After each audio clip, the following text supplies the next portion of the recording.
Hoy vamos a continuar nuestro estudio con la parte número 2 del tema, la vindicación del carácter de Dios.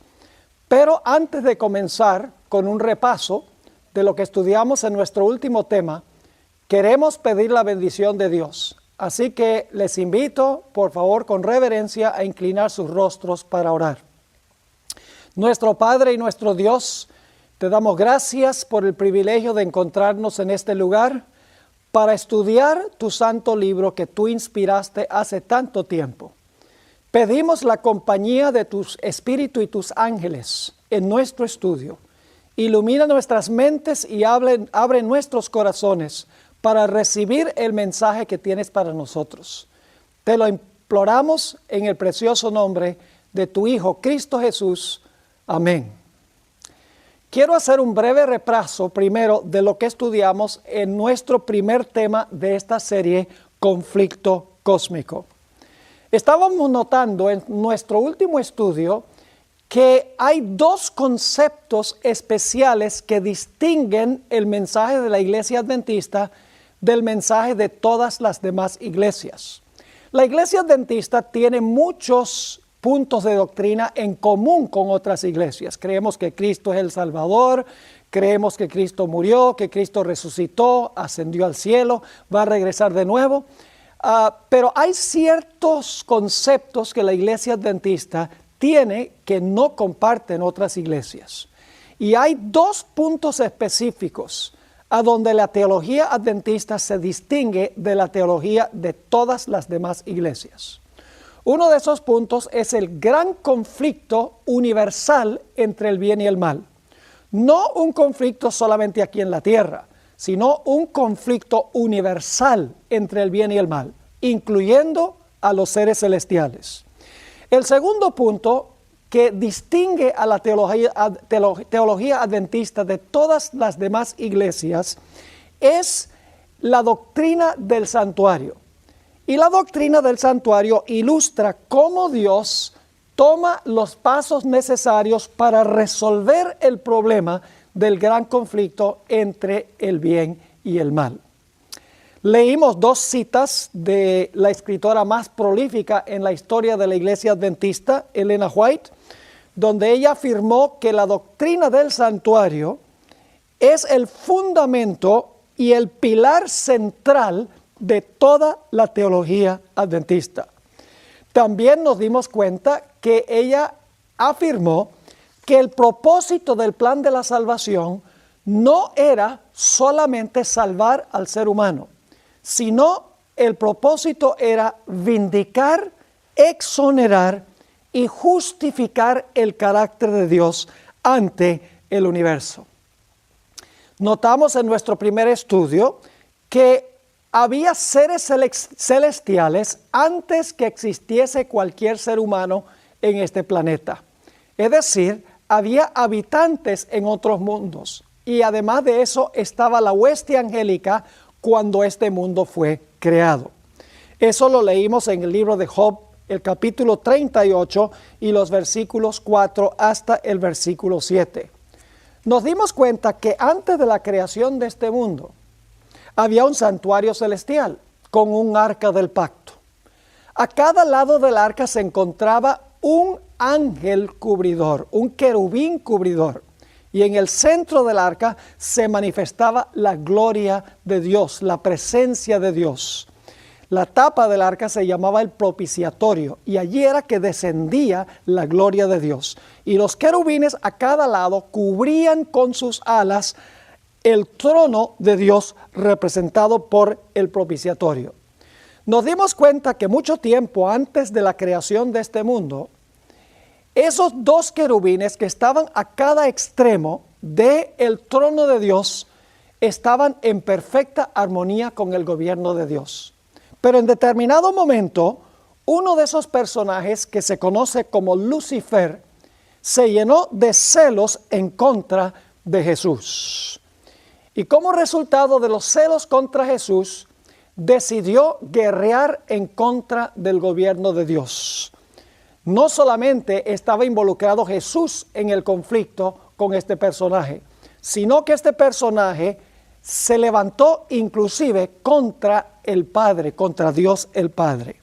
Y en Isaías 14, 12 al 14, como nos dimos cuenta en nuestro primer estudio, nos dice la Biblia que él declaró, que Lucifer declaró que él iba a llegar a ser como el Altísimo, iba a derrocar a Dios de su trono. Pero él sabía que solo no podía hacerlo y por lo tanto empezó a influir sobre las huestes celestiales para tratar de ganar adeptos, para procurar ganar simpatizantes. La Biblia nos dice que para esto él tuvo que mentir, tuvo que regar calumnias y chismes en contra del carácter de Dios, tratando de hacer quedar mal a Dios.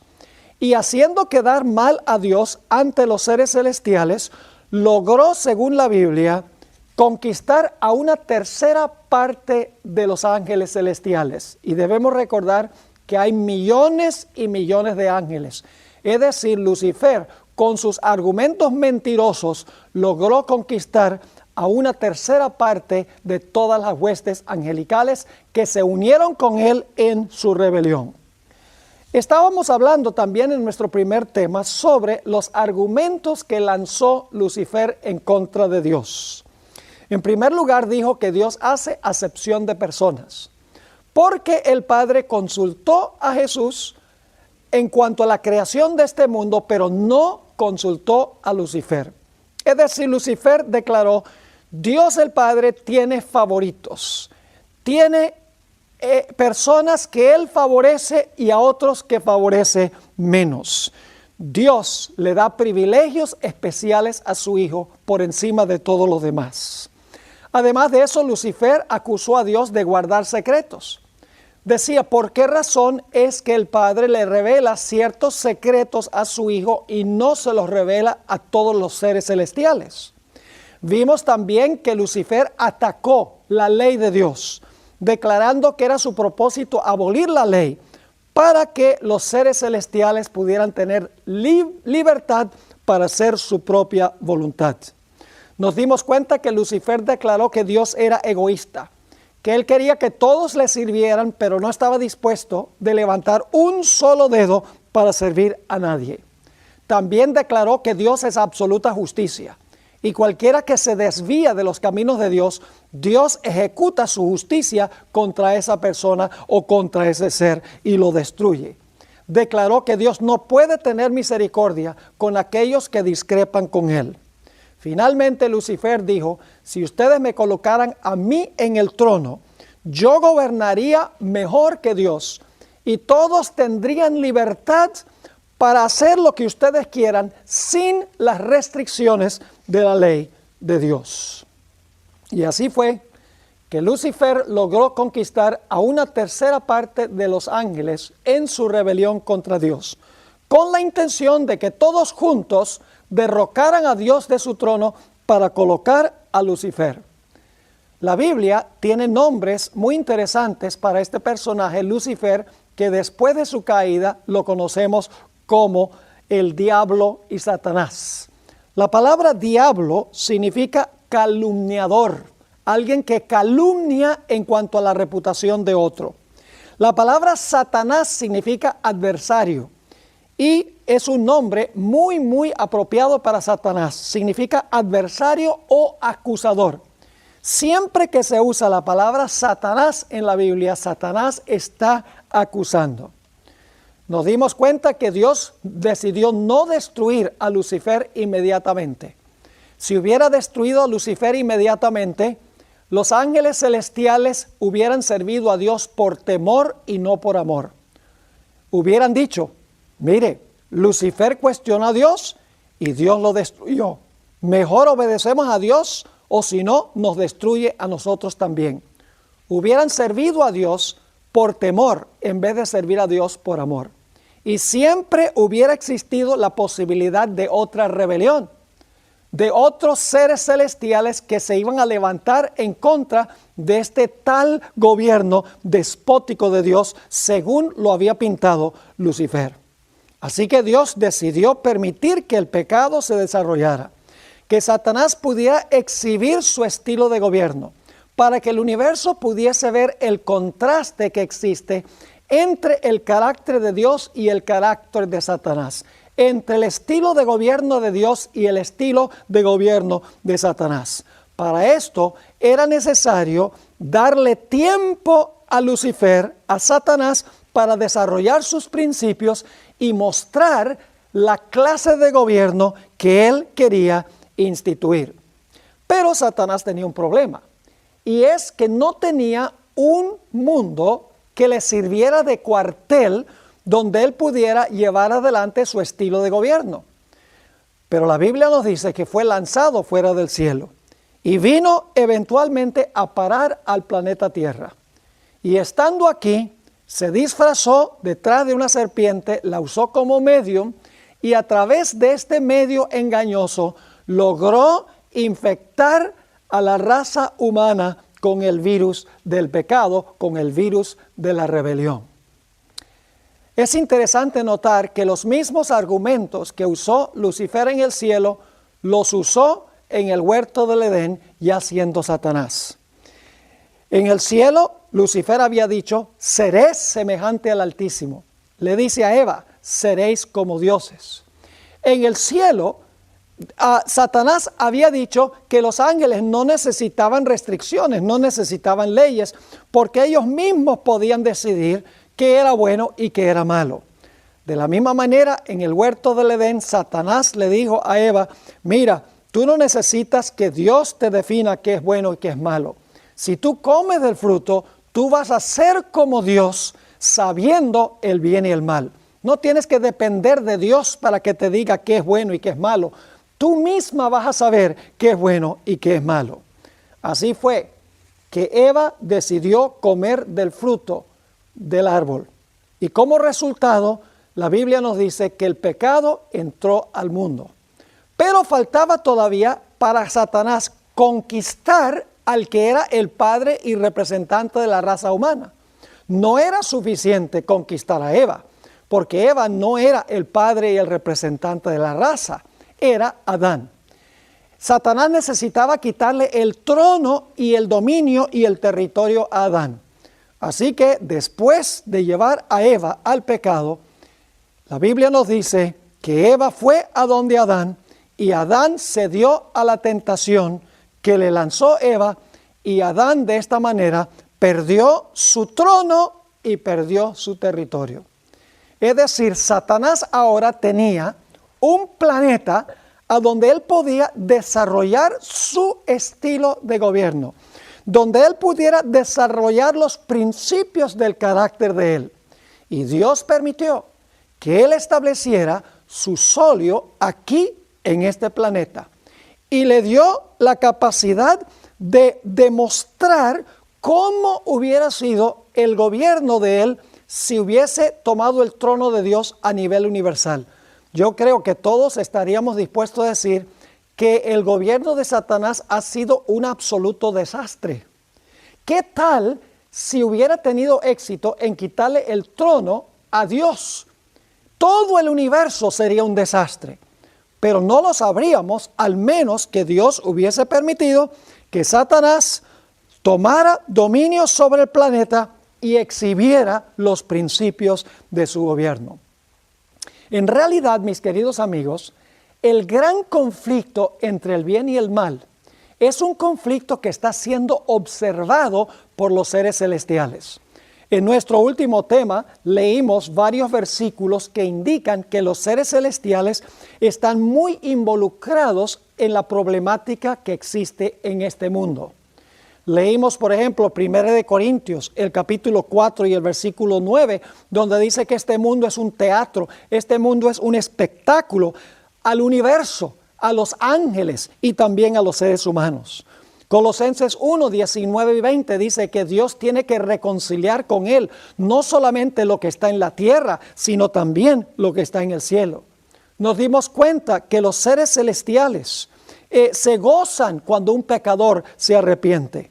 En Lucas 15, 10 dice que Dios va a alegrarse junto con los seres celestiales cuando un pecador se entrega al Señor. También En Lucas 12 y el versículo 8 dice que Dios confesará nuestro nombre ante los ángeles si nosotros somos fieles al Señor. En Apocalipsis 3:5 nos dice exactamente lo mismo. Y en 1 de Pedro, el capítulo 1 y el versículo 12, dice que lo que anunciaron los profetas del Antiguo Testamento en cuanto a Cristo, los mismos ángeles desean entender estas cosas. Así que en la Sagrada Escritura encontramos abundante evidencia de que este mundo está siendo observado por los seres celestiales para ver el contraste entre el carácter de Dios y el carácter de Satanás, entre los principios del gobierno de Dios y los principios del gobierno de Satanás. Hay una historia bíblica que ilustra de una forma espectacular cómo el cielo está observando lo que está sucediendo aquí. Ese libro es el libro de Job. No tengo tiempo de entrar a todos los detalles en cuanto al libro de Job. Probablemente muchos de los que están viendo este programa conocen bien la historia. Pero encontramos en esta historia que se realiza una reunión en el cielo una vez, esto está en el capítulo 1, y fueron los representantes del universo a esa reunión, entre los cuales vino también Satanás. Ahora, la pregunta clave es ¿por qué vino Satanás a esa reunión de los representantes de todo el universo? La razón es sencilla. Satanás le quitó la posición a Adán como padre y representante y gobernante de este planeta. Es decir, cuando Adán escogió servir a Satanás, se convirtió en siervo y Satanás se convirtió en su señor. Y como todos han pecado, todos están en la misma situación. Así que Satanás viene entre los representantes de todo el universo. Y Dios le dice, ¿de dónde vienes? Él dice, vengo de la tierra, de rodear la tierra y de andar por ella.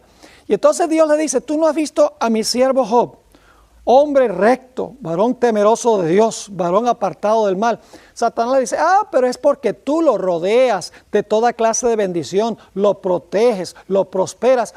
Pero si tú le quitaras todas esas cosas, él te blasfemaría tu rostro.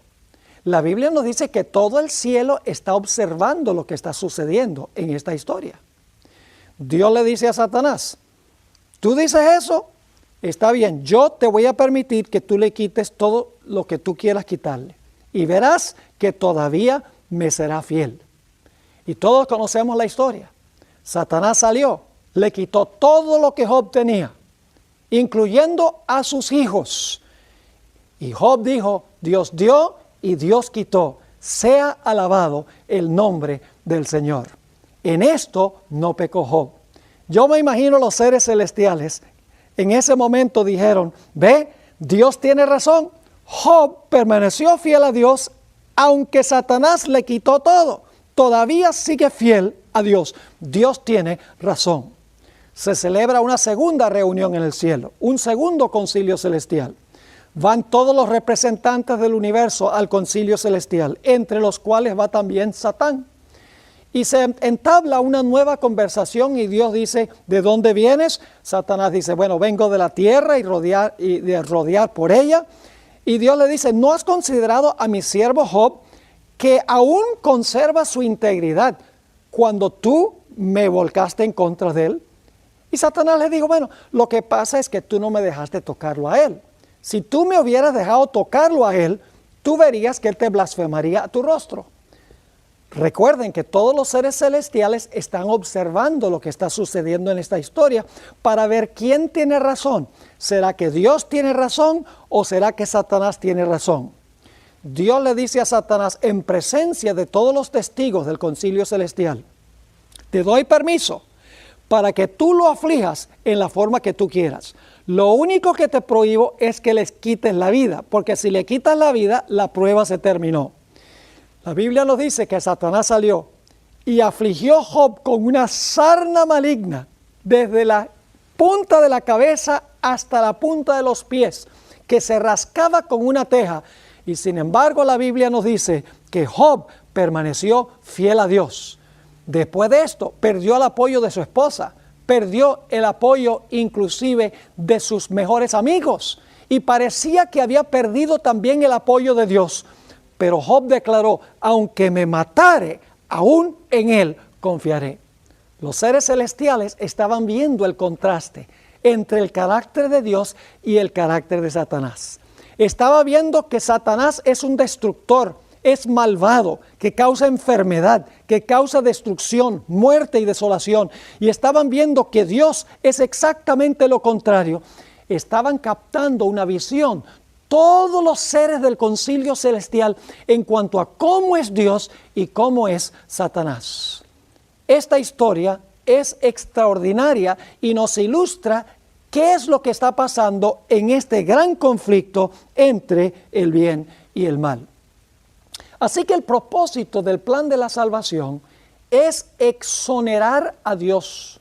El propósito del plan de salvación, de lo que Dios permite en este mundo, el pecado, el hecho de que Cristo vino a encarnarse para vivir una vida perfecta, para morir por el pecado, todo eso tiene un propósito. Y el propósito es ultimadamente vindicar a Dios de las acusaciones de Satanás, exonerar a Dios de toda acusación, justificar a Dios y a su gobierno, no solo ante este mundo, sino ante todo el universo.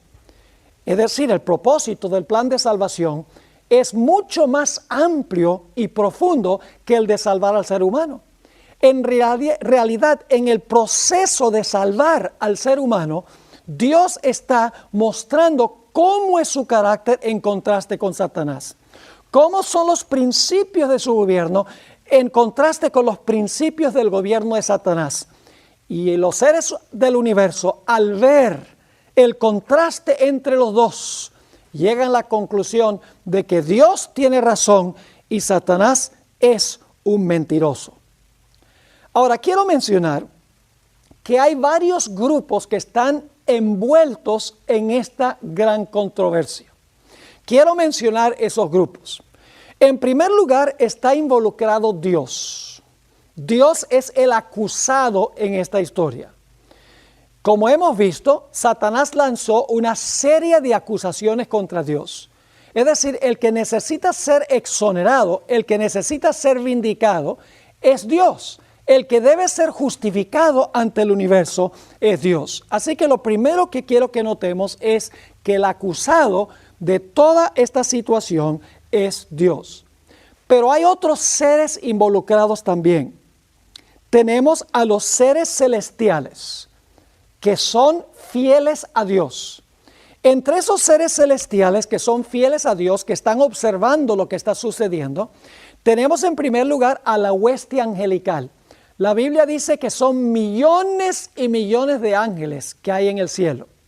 Pero no solamente están involucrados los ángeles del cielo, que son millones, sino que también están involucrados los representantes de los mundos y aún más los habitantes de los mundos que representan.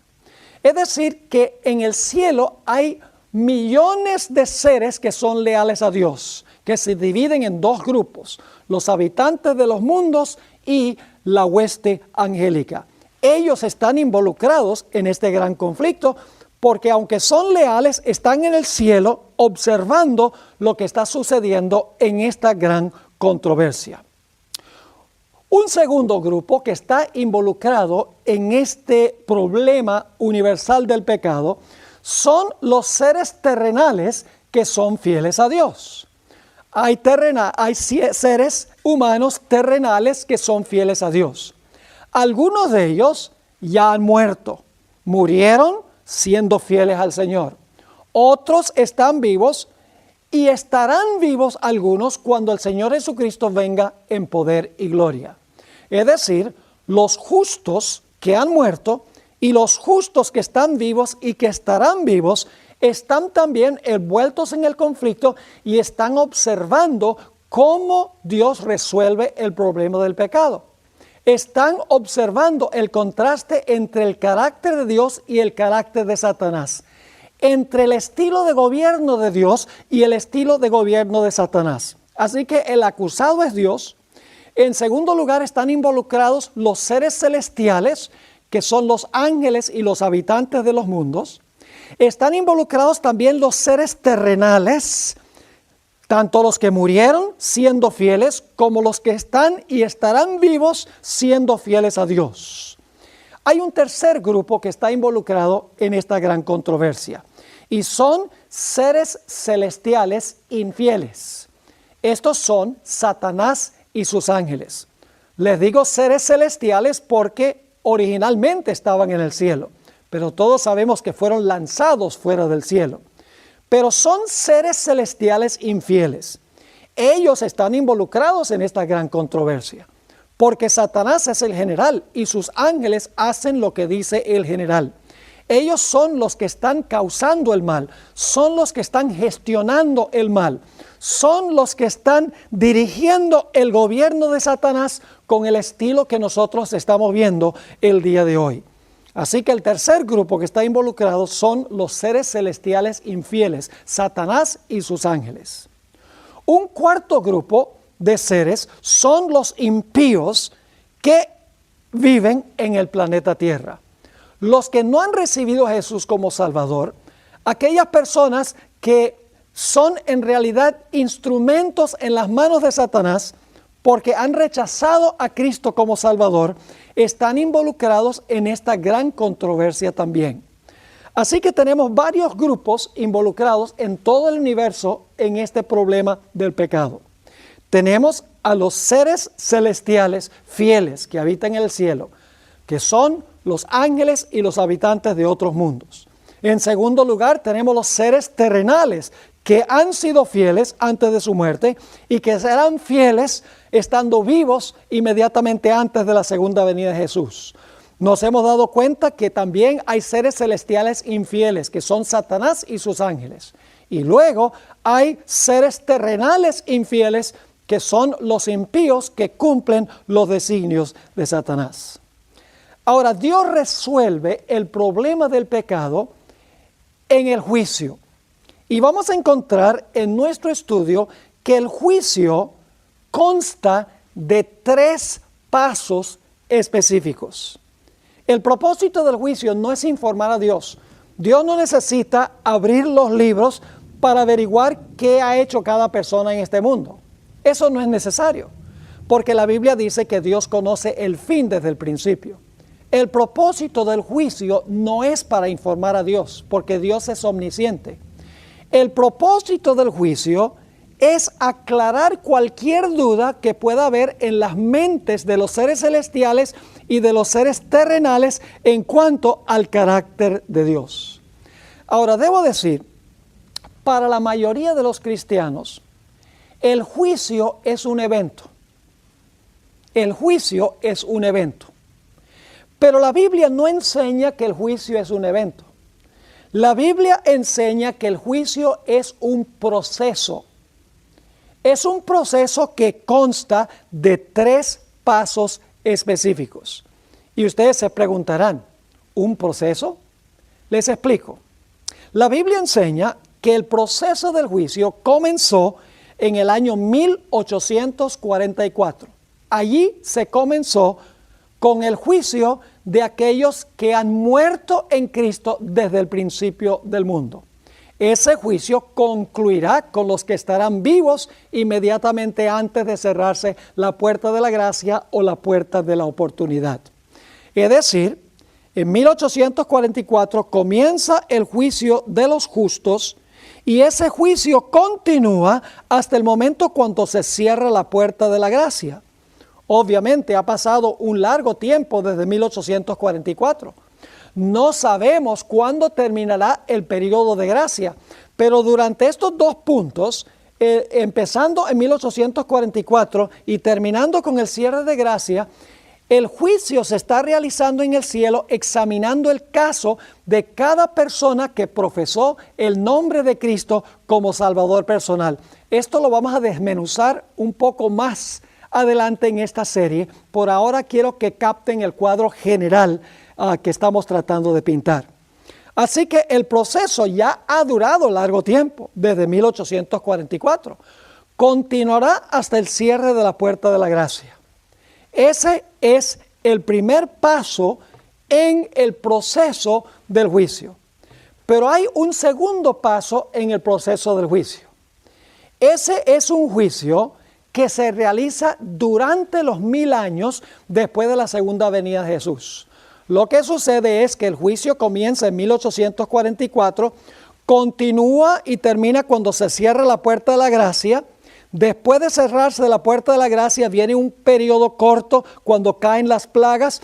Los hijos de Dios vivirán en esta tierra sin intercesor y luego entonces viene la segunda venida del Señor Jesucristo.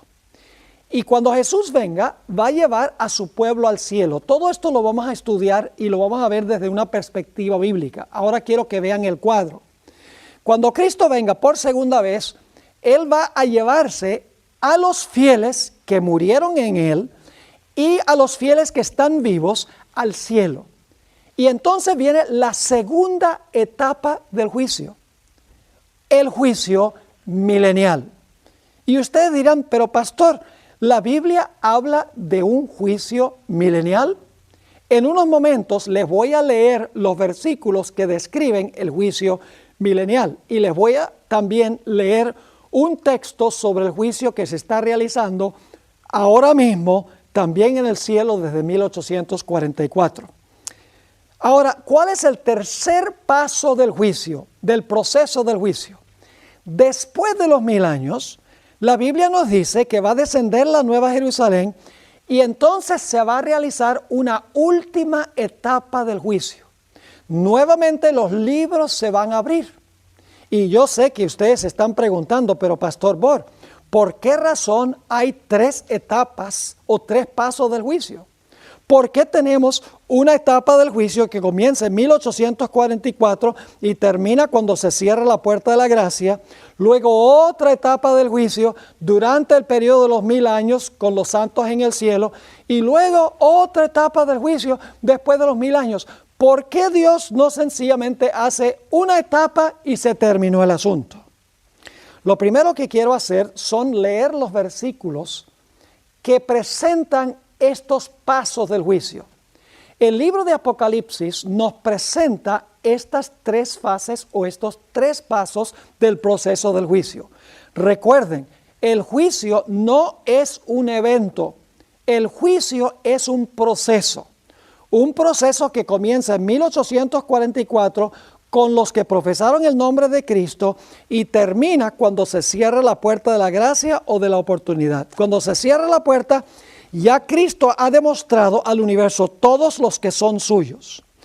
Luego entonces viene el tiempo de angustia, Cristo regresa y entonces toma a los que murieron en Cristo y a los que están vivos, los que fueron juzgados en el juicio de 1844 hasta el cierre de gracia, se los lleva al cielo para que allá ellos desempeñen una segunda etapa del juicio. Después de los 1000 años, la tercera etapa del juicio. ¿Por qué razón 3 etapas? Vamos a leer el contenido bíblico primero y le voy a explicar luego por qué hay 3 etapas del juicio. La primera etapa se describe en Apocalipsis, el capítulo 14 y el versículo 6 y 7. Las 3 etapas están en Apocalipsis. Dice allí en Apocalipsis 14, 6 y 7 que es el mensaje del primer ángel, es el último mensaje de Dios al mundo. Dice lo siguiente: vi volar por en medio del cielo a otro ángel que tenía el evangelio eterno para predicarlo a los moradores de la tierra, a toda nación, tribu, lengua y pueblo. Ahora, quiero parar un momento allí y quiero preguntarles esto. Cuando se está predicando el evangelio, ¿todavía la gente tiene oportunidad de salvarse? Bueno, esa es una pregunta un tanto absurda, porque si se está predicando el evangelio, la gente todavía tiene oportunidad de salvarse. Así que este primer ángel, cuando está proclamando su mensaje, hay posibilidad de salvación. La puerta de la gracia está abierta. O si no, de nada valdría predicar el evangelio. Ahora noten lo que dice el primer ángel en el versículo 7 y comienzo de nuevo en el versículo 6 para el contexto. Vi volar por el medio del cielo a otro ángel que tenía el evangelio eterno para predicarlo a los moradores de la tierra, a toda nación, tribu, lengua y pueblo, diciendo a gran voz.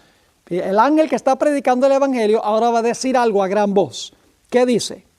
Temed a Dios y dadle gloria, porque la hora de su juicio ha llegado.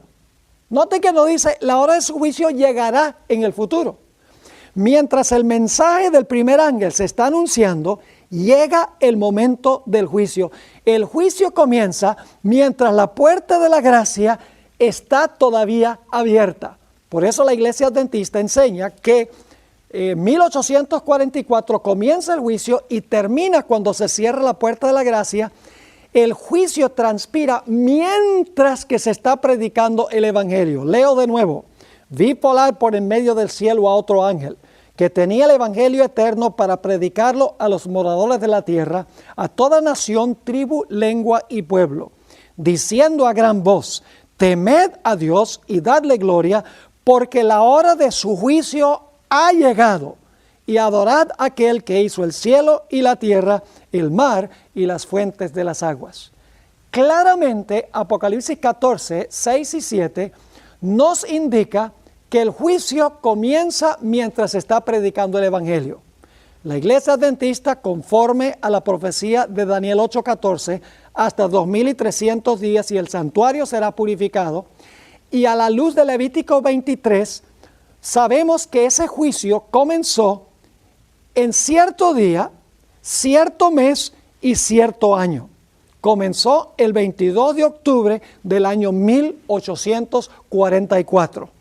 En esta serie no vamos a tratar la cronología, pero tengo otros materiales a donde estudio en detalle Daniel el capítulo 8 sobre la cronología del inicio del juicio.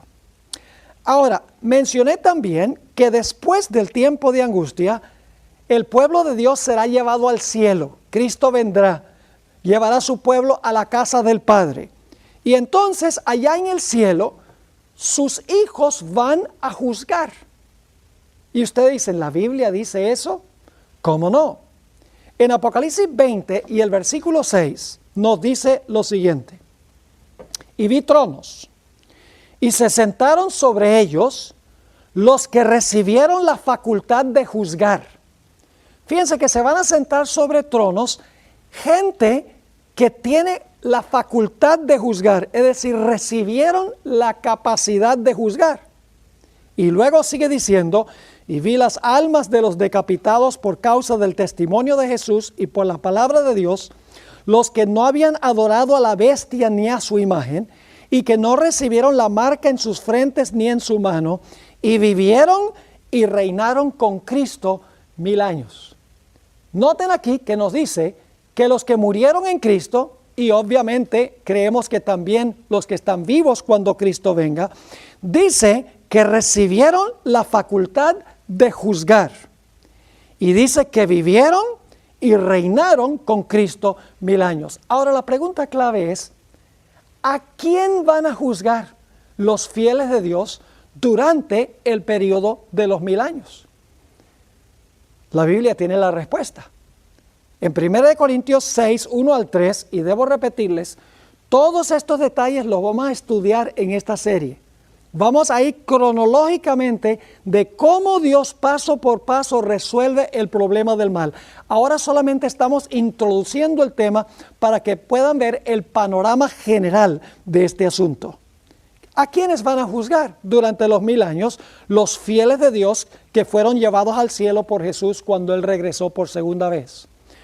El apóstol Pablo en 1 Corintios, el capítulo 6 y el versículo 1 al 3, explica claramente a quiénes van a juzgar.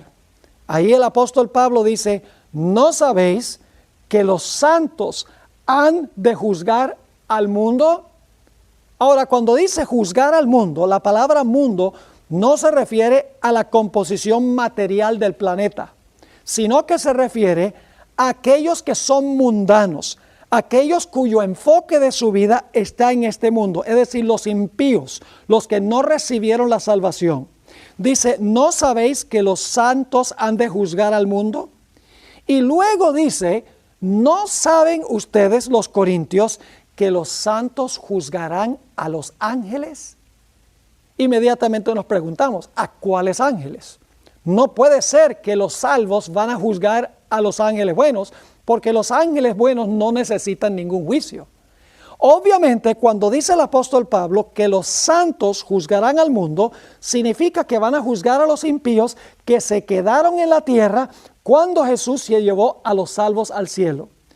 Y los ángeles que los salvos juzgarán tienen que ser los ángeles malos, Satanás y sus ángeles que quedaron atados en este planeta cuando el Señor Jesucristo regresó por segunda vez para llevarse a su pueblo al cielo. Así que claramente la Biblia presenta que también habrá una etapa milenial del juicio.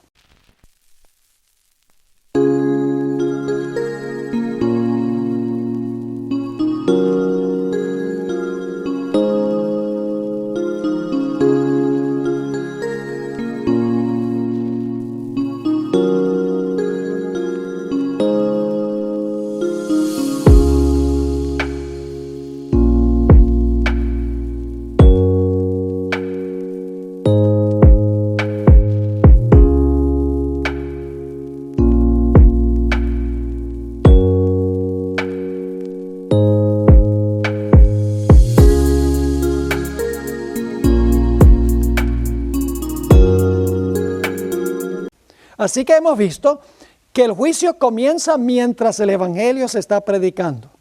Luego nos dimos cuenta que hay un juicio que se realiza durante los 1000 años, también en Apocalipsis. Y ahora quiero que noten que hay un juicio después de los 1000 años. En Apocalipsis el capítulo 20 y el versículo 13, Apocalipsis el capítulo 20 y el versículo 13, nos dice lo siguiente en cuanto a lo que sucede después del milenio. Y el mar entregó los muertos que había en él. Y la muerte y el Hades entregaron los muertos que había en ellos. Cuando dice aquí que el mar entregó los muertos, significa que los muertos están resucitando. Cuando dice la muerte y el Hades entregaron los muertos, el Hades es el sepulcro, significa que ahora los impíos después del milenio están resucitando. Y luego dice, y fueron juzgados cada uno según sus obras. Ahora fíjense qué interesante. Aquí nos dice que después de los 1000 años, el mar va a entregar los muertos que están en él. Es decir, van a salir aquellos que murieron en el mar de la muerte a la vida, van a resucitar. Y luego dice que los que fueron al Hades, es decir, al sepulcro, también van a resucitar. Y entonces dice, fueron juzgados cada uno según sus obras. Un juicio después de los 1000 años. Así que el libro de Apocalipsis nos presenta claramente 3 fases o 3 etapas o pasos del juicio. Un juicio antes de la segunda venida, mientras la puerta de la gracia está abierta. Ese juicio es a favor de los justos. Una segunda etapa del juicio durante los 1000 años y luego una última etapa del juicio después de los 1000 años. Y claro, la pregunta que surge es esta: ¿por qué es que Dios desempeña el juicio en estos 3 pasos? Ahora les voy a explicar la razón. La razón por la cual Dios tiene que juzgar y mostrar los registros de los que recibieron a Jesús es que Él tiene que demostrarle al universo que Él no se está llevando arbitrariamente a un grupo de personas al cielo. Tiene que mostrar claramente que las personas que Él se va a llevar, tanto los que murieron antes de su venida como los que están vivos cuando Él venga, tiene que demostrar que ellos recibieron a Cristo como Salvador personal, que el fruto de su vida demostró que recibieron a Jesús. Él tiene que mostrar que este grupo tiene derecho a la vida eterna. No es porque Dios no lo sepa, es porque los seres celestiales necesitan entender que Dios no es arbitrario en llevarse a este grupo. Ahora, ¿por qué hay que juzgar a este grupo antes de la segunda venida? La respuesta es obvia. Si Cristo se los va a llevar al cielo en la segunda venida, pues tiene que haber demostrado de antemano que son dignos de ser llevados, o si no, no habría la posibilidad de llevárselos al cielo sin que hubiese dudas en las mentes de las personas que han presenciado los casos de cada uno de ellos. Es decir, como Jesús se va a llevar a los justos al cielo en la segunda venida, es necesario demostrar que ellos eran dignos de ser llevados antes de que Cristo viniera. Es decir, el propósito de esta etapa del juicio es demostrarle a todos los seres celestiales, a los ángeles y los habitantes de los mundos que nunca pecaron, mostrarles que Dios es justo y verdadero en llevarse a este grupo al cielo, que Él tiene derecho de llevarse a los justos al cielo. Se ha visto cada caso y se ha demostrado que Dios no decidió arbitrariamente quiénes iban a ir y quiénes no, sino que Dios demostró que estos recibieron a Jesús y que Jesús se los puede llevar. Esta etapa del juicio, antes de la segunda venida, es para convencer a los seres celestiales que Dios actuó correctamente en cada caso de los justos que Jesús se va a llevar. Ahora, ¿cuál es el propósito de la etapa del juicio durante los 1000 años? Indudablemente, cuando los salvos estén en el cielo, juzgando durante los 1000 años, va a resultar un fenómeno muy interesante. Y es que hay gente que estábamos seguros que iban a estar allí, que no están. Y hay gente que está allí que nunca pensábamos que podían ir. Inmediatamente surgen preguntas. ¿Por qué estos individuos que nunca esperábamos ver aquí están? ¿Y por qué estos individuos que esperábamos ver aquí no están? Dios ahora va a abrir los libros de los impíos para mostrarle a los salvos por qué es que los impíos no fueron traídos al cielo. Que Dios no fue arbitrario, que Dios fue absolutamente correcto en dejar a todos los impíos en el planeta Tierra. Se van a abrir los casos de todos los impíos. El propósito no es solamente convencer a los seres celestiales de que Dios obró correctamente en condenar a los impíos, sino también el propósito es convencer a los salvos del mismo hecho que Dios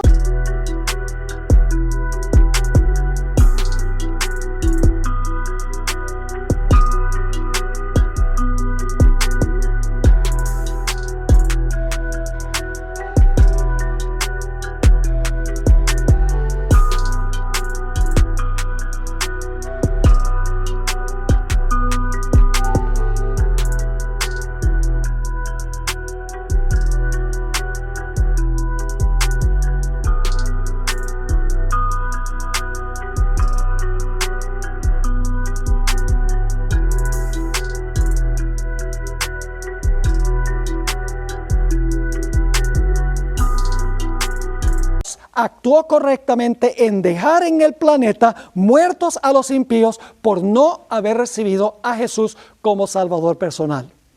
Es decir, la segunda etapa del juicio tiene el propósito de convencer a los seres celestiales que Dios obró justamente en dejar muertos en la tierra durante el milenio a los impíos, y también de convencer a los salvos de que Dios actuó correctamente en dejar a esa gente allá y en salvar a los que están en el cielo que nunca se esperaban que estuviesen allí. Ahora los salvos van a entender por qué esas personas que parecían ser moralmente buenas no llegaron al cielo, no recibieron a Cristo como Salvador personal. Nuevamente, el propósito del juicio, mis queridos amigos, es exonerar a Dios, es justificar a Dios. El propósito es vindicar a Dios. Dios no va a dejar cabos sin atar. Dios va a demostrar ante todos los seres celestiales: yo tengo razón en llevarme a esta gente al cielo. Ustedes vieron cada caso y saben que cada uno recibió a Cristo como Salvador personal, lo manifestó en su vida y ustedes saben que tengo derecho de llevármelos. Ahora ustedes saben también por qué razón no traje a los que se quedaron en la tierra. Han visto sus registros y saben que yo actué correctamente. Pero hay un grupo que todavía Dios no ha convencido.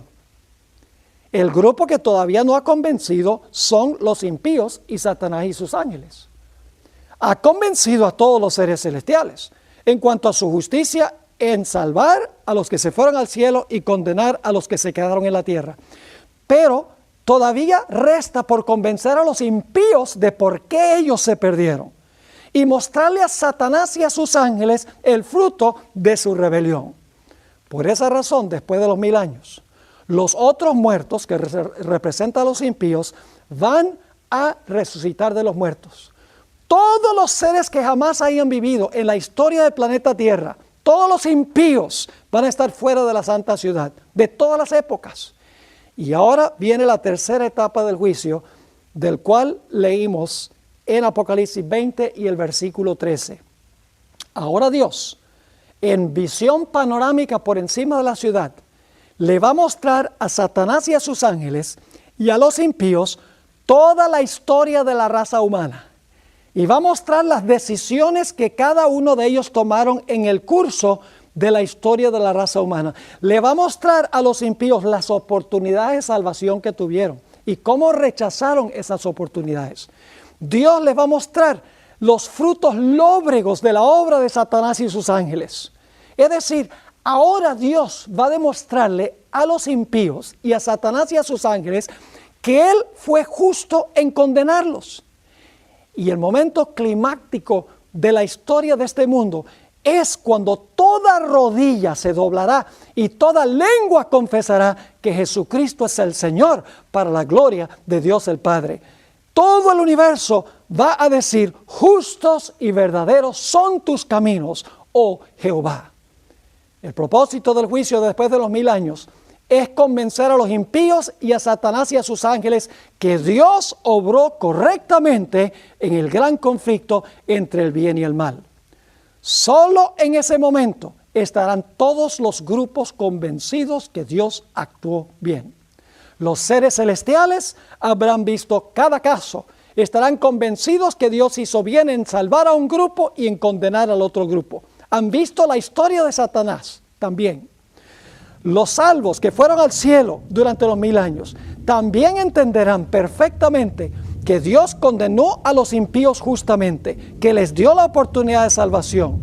Va a demostrar Dios también a los salvos que Él fue justo y verdadero en llevarse a los que se salvaron al cielo. Y después de los 1000 años, Dios inclusive va a convencer a los impíos y a Satanás y a sus ángeles que Él obró correctamente en el gran conflicto entre el bien y el mal. Solo en ese momento, todo el universo estará convencido de que el plan de gobierno de Dios es bueno y el de Satanás es malo.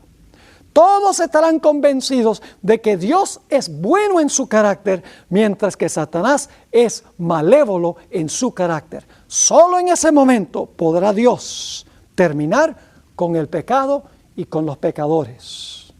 Ahora podemos entender la razón del juicio en 3 etapas. El juicio, repito, no es un evento.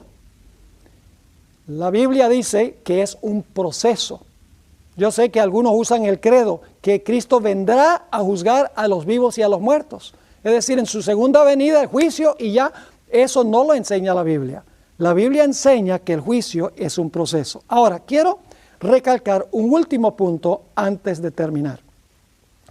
Y es que cada etapa, cada una de las etapas del juicio, cada uno de los 3 pasos del juicio consta de 3 partes.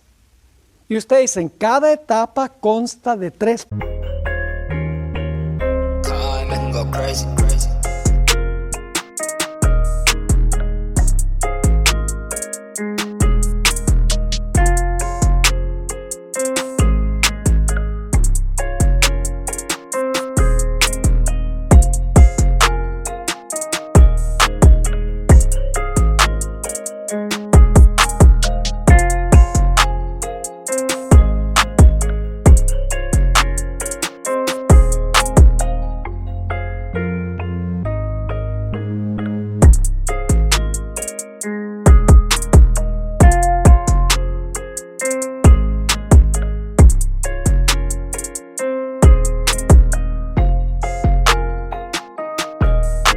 Partes. ¿Cuáles son las 3 partes? Les explico. El primer paso o la primera parte es investigación. El segundo paso es dictar la sentencia. Y el tercer paso es la ejecución o la implementación de la sentencia. Es decir, cada etapa, la etapa antes de la segunda venida, la etapa durante los 1000 años y la etapa después de los 1000 años, consta de 3 pasos cada una de esas etapas. El primer paso es investigar el caso. Se van a abrir los libros, se van a mostrar las vidas de cada persona. Después de investigar la vida, viene el segundo paso. El segundo paso es dictar sentencia a base de lo que se investigó. Y luego llegará el momento en que la sentencia se ejecutará o se implementará dependiendo de la sentencia y la investigación que se ha hecho de antemano. Saben que este es el proceso que siguen los países democráticos del mundo. Ustedes lo saben. Cuando va un caso a un tribunal, lo primero que se hace es investigar la evidencia. Después de investigar la evidencia, entonces el juez o el jurado dictan la sentencia. Y luego llega el momento en que se ejecuta o se implementa la sentencia. El sistema judicial terrenal de los países democráticos es similar al proceso que sigue Dios en el juicio. Investigación y luego la sentencia y finalmente la ejecución de la sentencia. Tomemos, por ejemplo, el juicio antes de la segunda venida de Jesús. Se investiga el caso de cada persona que profesó al Señor Jesucristo. Se demostrará que esa persona en realidad recibió a Jesús, se convirtió. El fruto de su vida demuestra que en verdad Cristo era su Salvador. En ese caso, cuando se termine de investigar el caso de esa persona, Dios dice, la sentencia es vida eterna. Y entonces llega el momento cuando Cristo venga, si la persona murió, entonces se le implementará la sentencia, se le dará vida eterna a esa persona. 3 pasos sucesivos en cada etapa del juicio: investigación, sentencia y ejecución de la sentencia. Lo mismo sucede, por ejemplo, con los impíos durante los 1000 años. Se investiga el caso de cada uno. Luego, basado en sus obras, se dicta la sentencia que debe sufrir cada una de esas personas y entonces, después de los 1000 años, se implementa la sentencia contra esa persona. Es decir, el proceso del juicio que sigue Dios en el cielo es muy semejante en la tierra. El hombre se ha copiado, por así decirlo, del sistema judicial de Dios.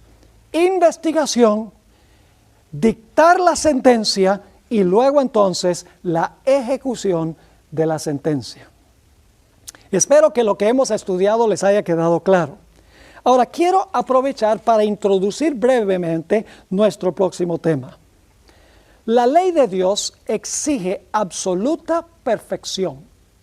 Una persona no se puede desviar ni un ápice de la ley de Dios. La ley de Dios exige una perfección absoluta. No puede haber ni un poco de desafío. Y la ley dice, si tú no me ofreces esa absoluta perfección, si tú te desvías en lo más mínimo, el fruto será la muerte. Es decir, el ser humano tiene un doble problema. Porque ningún ser humano le puede ofrecer a la ley la perfección que la ley exige. Y por lo tanto la ley dice, si tú no me puedes ofrecer la perfección, tú tienes que morir. Y la Biblia dice que todos han pecado y están destituidos de la gloria de Dios. No hay justo ni aún uno solo. Es decir, hay un problema, porque Dios dijo que si el hombre pecaba, iba a morir.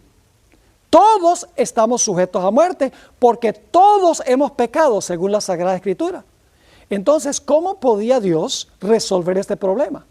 Si Dios no imponía la pena de muerte, si no exigía perfección que exige la ley, entonces Dios hubiera sido mentiroso, hubiera dicho, bueno, yo dije que tenías que obedecer la ley y tenías que morir si la desobedecías, pero no voy a implementar eso ahora. Dios hubiera sido mentiroso. Dios tenía que exigir perfección a la ley de cada ser humano y tenía que exigir la muerte de todos los pecadores. La pregunta clave es, ¿cómo podía Dios salvar al pecador y al mismo tiempo cumplir la sentencia de muerte en contra del pecado? En nuestro siguiente tema, el Cordero sin mancha, comenzaremos a mirar en el santuario la forma en que Dios resuelve este problema y otros problemas relacionados con el plan de la salvación. Así que no se pierdan el próximo episodio que se titula El Cordero sin mancha.